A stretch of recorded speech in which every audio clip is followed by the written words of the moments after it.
Hey guys, Weeby News here. So today I'll be doing this giant hope comparison video, and it took me forever to make, which I'm sure some of you guys noticed. Basically, I'm just going to be taking several different characters from the first two games, the anime and Ultra Despair Girls, and just comparing and contrasting each of these characters' hope and how they're different from other characters and why some of these are good and why some of these are bad. Also, I'm going to put some timestamps in the description for each of these characters that I'm talking about, so you can just jump to the ones that interest you more, since this is a pretty long video. But without further ado, let's go ahead and get right into the video. Naegi is a very courageous character from the beginning and definitely has some hero qualities, but just like Hajime, he doesn't really take charge until it was later pushed on him. And I didn't actually notice this all that much until I saw Kodaka mention in an interview how he and the other writers intended for Mizuno's death to be a vehicle for development for Naegi's character. Looking back, Naegi isn't the one who assembled the students together, and it wasn't his idea for the group to split up and explore the school. But even though he doesn't take charge of the group, he does still show some very heroic qualities when standing up to Owada and when trying to comfort Mizuno. I think people don't notice his development as much just because it's not quite as defined as Hajime's. But if you look at the scene where he comforts Mizuno, even though it is like a heroic thing to do, it's a very denial-based approach. He tells her that the videos are probably fake and that Monokuma is probably lying, which could comfort her for a little bit, but it's a very surface approach to curing her fear, in the sense that I'm sure she did feel better for a few moments, but as we saw, that fear and doubt creep back up and consumed her to the point of attempting murder. He does say something a bit more true hope geared by saying that he'll protect her no matter what, even if everything Monokuma has told them is real. And the game does imply that this affected her somewhat, since Kirigiri points out that he inspired Mizuno enough for her to use her dying moments to help clear his name. The difference between this and his hope at the end of the game is that here he's saying more so that he'd take care of it for her, attempting to give her an easy way out, leading her down a path similar to what Hajime and Komaru's initial weaknesses are at the beginning of their games, which I'll talk about those in a little bit. All these paths are basically ways to avoid, deny, or try to escape despair, and none of them face it head on, which is what you have to do to fully overcome it. Any of those cheap tactics I just mentioned will only pretty much delay the inevitable. Basically, I think the game wanted to show here that he was on the right track, but that he was still relying on cheap tactics to avoid facing despair for himself and for Mizuno as well. And since this is supposed to be an unhealthy strategy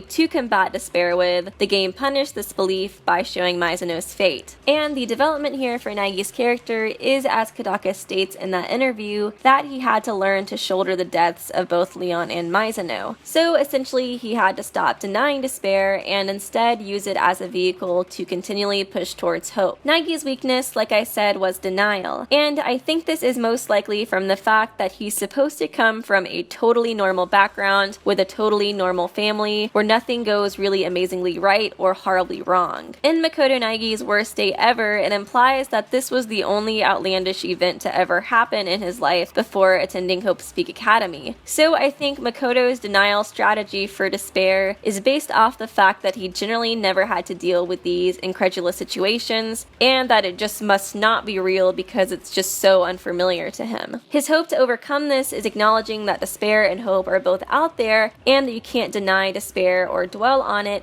but that you must accept that it happened and that it could happen again, and to use those life experiences to push towards a greater future. And that true hope, as Kirigiri states, is believing in your heart that a better future is out there, and that as long as you have that hope, you can keep moving towards it. His luck sort of complements this as well, since it's very random and unpredictable, unlike Komaeda's. He never really knows what to expect, so he has to prepare himself for whatever the future may have in store. But as long as he focuses on the good, hope, he can make it through anything. Hajime's development is very similar, since he as well doesn't really take charge of the group or any type of leadership position until later in the game. The difference between him and Naegi is that rather than denying despair, Hajime chose to try to avoid it by really just hoping it would go away. I mentioned this in my Hajime analysis, but Hajime's weakness is essentially from being beaten down so much in the past. In that flashback that he has in the second game, he mentions he wants to leave leave his old school and be where he truly deserves to be. Based off of this line, it seems like he does truly want to be destined for greatness, but that throughout his life he continually fell short, and that his inferiority complex came from the restrictions he felt that society, host peak, etc. had cast him into. And because of this, he felt that he had to go through with the Izuru Kamakura project to find his place.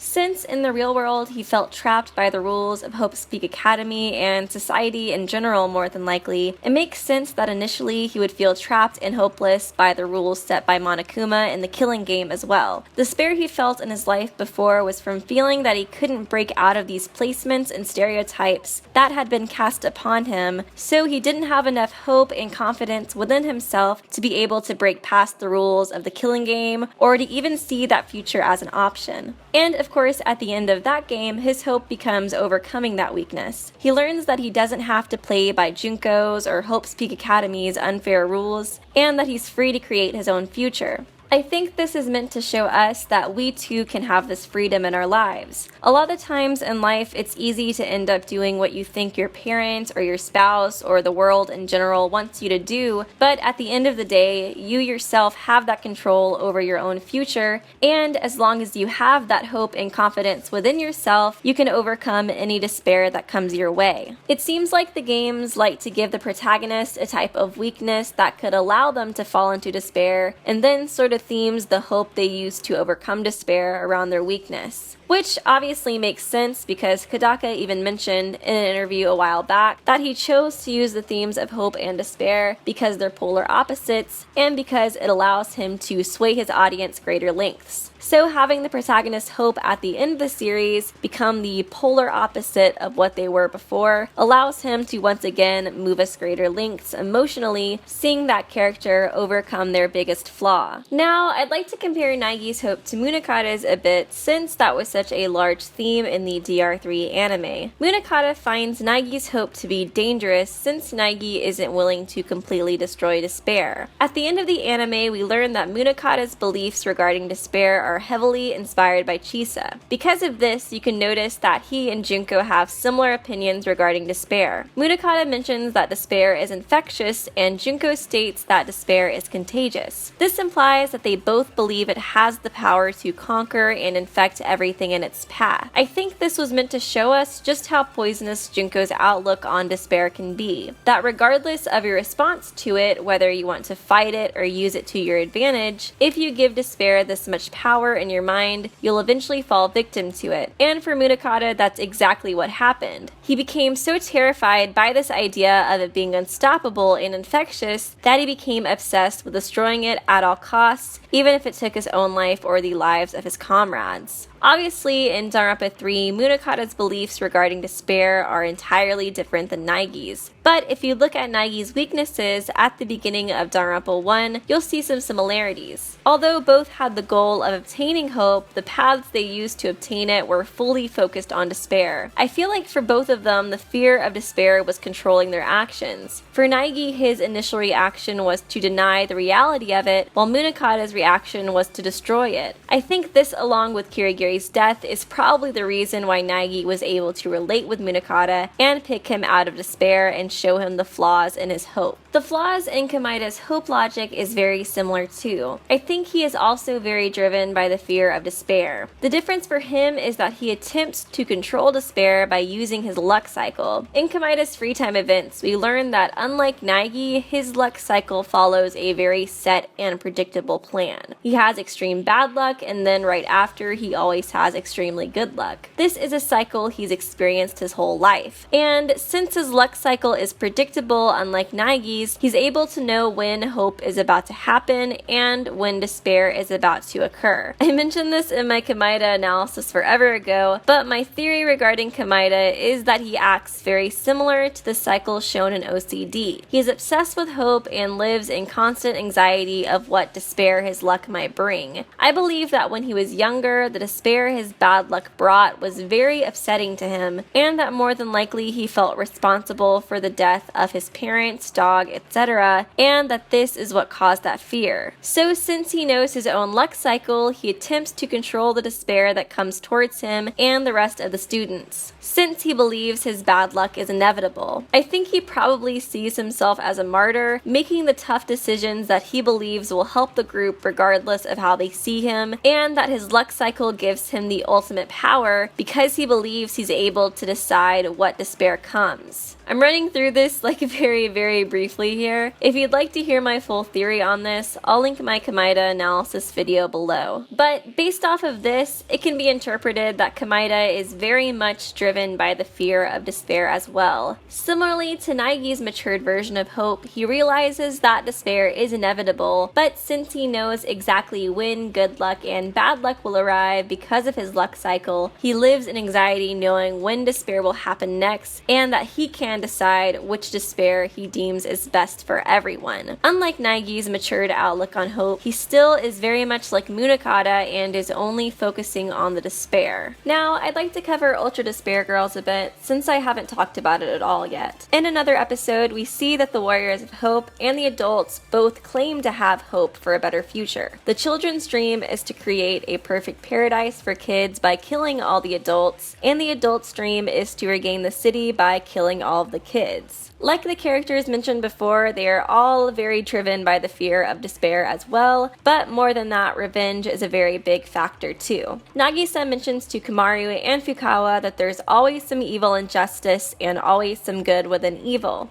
He believes that even though he and the other Warriors of Hope are killing the adults, it's justified because they are doing so to create a perfect paradise free from despair. Since there's always some evil within justice, he and the other Warriors of Hope, excluding Monaca, seem to view killing the adults as a necessary evil in order to restore balance. From the flashbacks, you can see that they initially didn't have any hate or revenge in their hearts, but that they simply just wanted to escape the despair. There's an article I found online that defines justice as rational, a way to restore balance, a way to find closure, etc., and revenge as a way to find retribution, as something driven by emotions, and something that always leads to a cycle and is unfulfilling. I think the Warriors of Hope do truly want justice, even if they don't necessarily know it themselves. Since, like I said before, their main priority was just to get away from despair and to find peace, much like the definition of justice explains. They don't initially seem to gain any pleasure from killing the adults. Much like the characters before, they are very driven by the fear of despair. And although it appears that they do want closure, freedom, etc., Junko at first and then eventually Monaca manipulated them into thinking that justice and revenge are one and the same, so that they could build up all this hostility and despair, and so that Monaca could start the war that she wanted. Again, going back to how revenge leads to an unfulfilling cycle of hate, rage, and despair. There truly are some very big differences between justice and despair when it comes to how it can affect someone emotionally, and Haiji is a very perfect example of this. He becomes so obsessed with revenge that he doesn't care about his life, the adults, or the future of the world even. The only thing he cares about is making the children pay.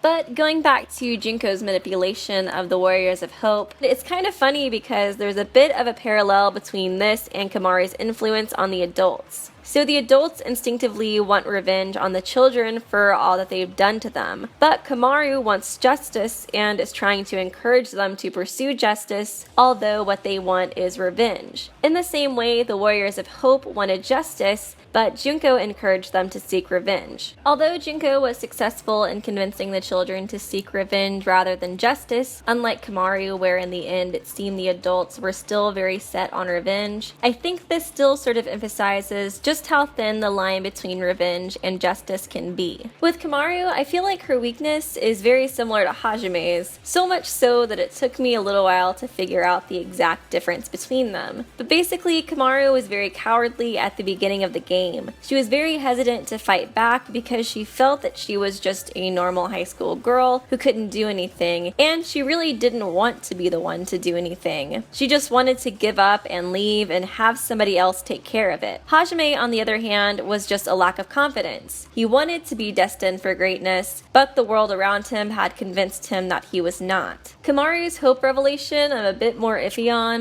than the others. It's been a while since I've played this game, and I kind of realized that making this video, so feel free to correct me if I'm wrong on anything. But for Komaru, we see throughout the game that she is very reliant on other people. Like I said before, she believes she's just a normal high school girl who can't do anything, and she just sort of expects others who are stronger to stand up and take on despair for her. At the beginning of the game, she states that as the world fell into despair, she had always had hope that things would work out and go back to normal. She didn't deny that despair existed, but implied that she assumed an organization or someone would step up and take care of things for her and the other normal people out there. She eventually fell into despair after she realized that no one was coming and that there's no use in keeping hope. This cycle of despair repeats itself when she's imprisoned for a year and a half as well. The game decided to make the ultimate test for her weakness by giving her an impossible task of making the decision on whether to save the adults or the children. So, since her weakness was relying on others too much, her hope at the end came from the confidence she gained by deciding to save both. She became so confident from this that she was willing to stay behind and help tow a city by herself. Their relationship is a big part of her hope as well, but I think this was more to show how each of their strengths complement each other. For Fukawa, her weakness is that she has a hard time allowing herself to become close to another person due to her rough past. Although in Danganronpa 1 she was a lot more cowardly, in another episode she admits that Naegi rubbed off on her a bit and inspired her to be more courageous and active in fighting despair. This inspired Komaru to overcome her weaknesses of trying to push the responsibility onto others, and helped her gain the confidence to fight despair head-on alongside Fukawa rather than fading into the back. Komaru's strengths compared to Fukawa is that she is a normal girl, so doing the normal things like supporting a friend comes easy to her. This was able to help Fukawa overcome her social weaknesses and learn how to do normal things like help her friend Komaru.